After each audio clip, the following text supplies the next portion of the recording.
কোটা আন্দোলন তখন সবে দানা বাঁধছে, ঢাকা থেকে ছড়িয়ে পড়ছে সারা দেশে। এর মধ্যে রংপুর শহীদ আবু সাইদের মৃত্যু ৩৬০ ডিগ্রি ঘুরিয়ে দেয় আন্দোলনের মোড়, যা শেষ পর্যন্ত পৌঁছে স্বৈরাচার হাসিনা সরকারের পদত্যাগ পর্যন্ত।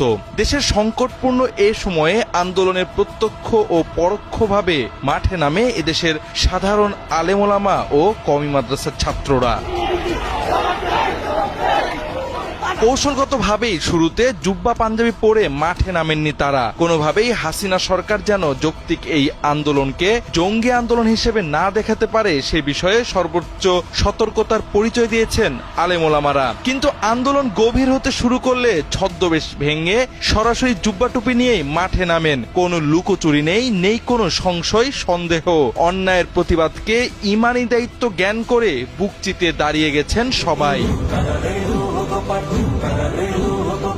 ঢাকার গুরুত্বপূর্ণ ৩টি পয়েন্ট, যাত্রাবাড়ি, মোহাম্মদপুর, উত্তরা, ৩টি গুরুত্বপূর্ণ প্রবেশদ্বারও। এ ৩ পয়েন্টই আন্দোলনে দারুণ ভূমিকা রেখেছে মাদ্রাসার ছাত্ররা। যাত্রাবাড়িতে সাধারণ আবাসিক শিক্ষা প্রতিষ্ঠান তেমন নেই, কিন্তু আছে অগণিত মাদ্রাসা। ইন্টারনেট বন্ধের দিনগুলোতে রিজার্ভ ফোর্সের ভূমিকায় অবতীর্ণ হন তারা। কারফিউর মাঝেও সাধারণ জনতাকে সঙ্গে নিয়ে আন্দোলন চালিয়ে যান আলেমোলামা ও মাদ্রাসার ছাত্ররা।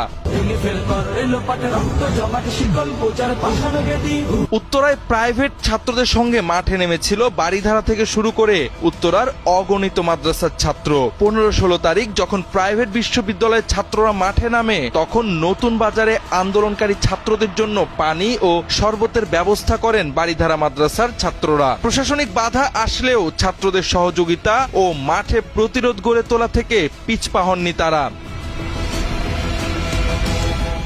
মোহাম্মদপুরেও ঘটেছে একই ঘটনা। সে সময় জামিয়া আজিজিয়া সহ বিভিন্ন মাদ্রাসার ছাত্ররা স্থানীয় আওয়ামী নেতাদের রক্তচক্ষু উপেক্ষা করে মাঠে সক্রিয় ছিল।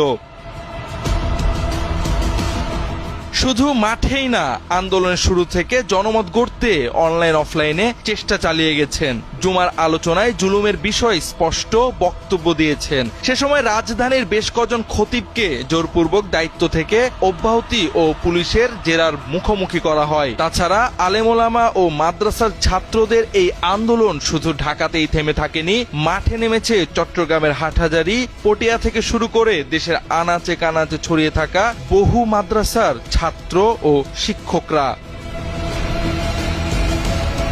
প্রায় ১০০ শহীদ, হাজারের উপর আহত হয়েছে আলেমোলামা ও মাদ্রাসার ছাত্র। আন্দোলনের পরও দেশকে স্থিতিশীল রাখতে রেখেছেন